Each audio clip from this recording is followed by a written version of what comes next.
آیت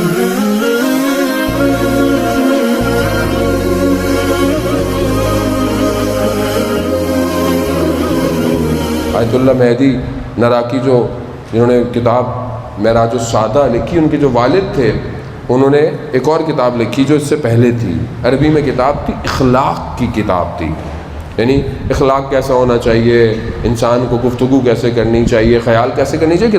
کتاب نجف کے حوزے میں بڑی مشہور ہو گئی. تو جب یہ زیارت پہ گئے نجف تو وہاں کے علماء نے ان سے ملنے آئے کہ آپ نے بڑی زبردست کتاب لکھی ہے. ہر شخص ملنے آیا، ایک عالم ملنے نہیں آیا. کون؟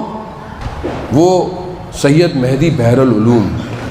سید مہدی بحر العلوم ان عالموں میں سے ایک عالم ہے کہ جنہیں امام زمانہ نے اپنے سینے سے لگا کر علم عطا کیا ہے. وہ ہے کہ جو ابھی بھی عالم برزخ میں امام علی علیہ السلام کی دربار میں باہر نگہبان ہے، کہ جسے روح بلانے والے بھی ان کی روح کو بلا نہیں پائے تو انہوں نے پیغام بھجوایا کہ میری جہاں نوکری ہے وہاں مجھے ایک لمحے کو بھی فرصت نہیں ہے. اس مقام پر ہے. بہرحال یہ ایک الگ بحث ہے. وہ نہیں آئے ملنے تو انہوں نے کہا کہ میں خود چلتا ہوں، میں چاہتا ہوں. تو لوگوں نے بولا بھئی آپ کہاں جا رہے ہیں؟ ان کو آنا چاہیے تھا. خیر نہیں گئے. یہ گئے تو درس دے رہے تھے، بیٹھ گئے، درس ختم ہوا، نارمل سلام دعا، چلے گئے. پھر انہوں نے کچھ دن گزرے تو انہوں نے کہا میں پھر جاتا ہوں ملنے. تو ان کا آپ قبلہ پہلے گئے تھے، انہوں نے تو صحیح طرح بات ہی نہیں کی. کہا کوئی مسئلہ نہیں ہے، میں پھر گئے. پھر یہی ہوا، نارمل سی بات کی اور چلے گئے. پھر یہ کربلا گئے، ہر جگہ زیارتیں کر کے واپس آئے نجف. اب ان کی جانے کا وقت آیا تو انہوں نے کہا کہ میں ایک اور دفعہ سید کے پاس جاتا ہوں.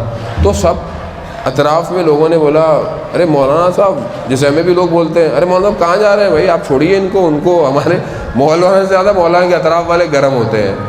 ان کو بھی یہ بولا کہ بھئی آپ کہاں جا رہے ہیں، وہ تو آپ کو لفٹ ہی نہیں کرا رہے ہیں. ان کا نہیں.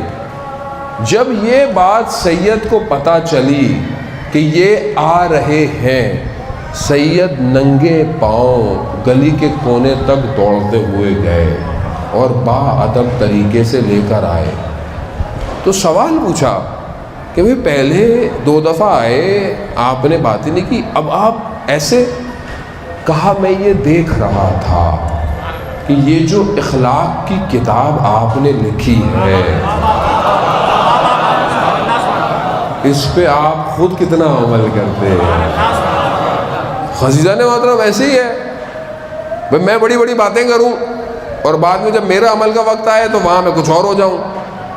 یہ نہیں چاہیے امام کو وہ چاہیے جو میں جانتا ہوں میں اس پہ عمل کروں، جو میں بولتا ہوں اس پہ عمل کروں.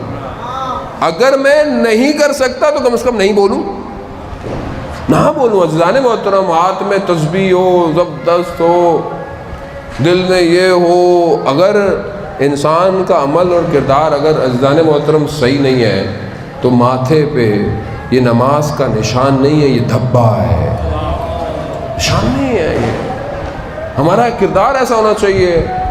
ہم اپنے گھر میں، اپنی گفتگوؤں میں، ساری چیزوں میں ایسا ہونا چاہیے. میں نے پہلے بھی بہت ساری چیزوں کو اشارہ کیا عزیزان محترم، یعنی یہ جو میں باتیں کر رہا ہوں مجھے پتہ ہے آپ کو بہت سی باتیں بری لگتی ہیں، بری لگیں گی عزیزان محترم، لیکن جب پاؤں میں ایک ایسا وائرس پھیل جائے جو پورے بدن میں سرایت کرتا ہو تو آپ کو پاؤں کٹوانا پڑے گا.